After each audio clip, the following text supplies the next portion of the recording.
இருக்கும் திருப்புகளிலே பாடல்களை ரொம்ப அற்புதமா சொல்லியிருக்கிறார். அந்த பாடல்களை எல்லாம் சொல்லி இன்னைக்கு வழிபாடு பண்ணலாம். சரி, அதே மாதிரி நாளைக்கு தான் நீங்க திருப்பரங்குன்ற முருகனை மனதிலே நினைத்து, முருகனை எப்பவுமே நம்ம முருகப்பெருமானே ஒரே உருவத்துலதான் பார்ப்போம்.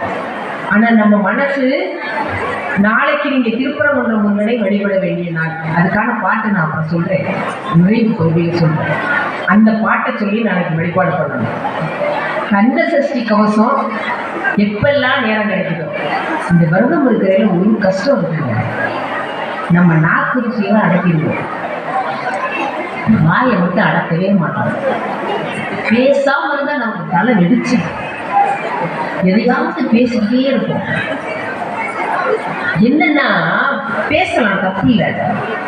பேசும்போது ஏதாவது அமங்கலை சொல்லி, ஏன்னா நம்ம கடுமையான விரதத்துல இருக்கோம்.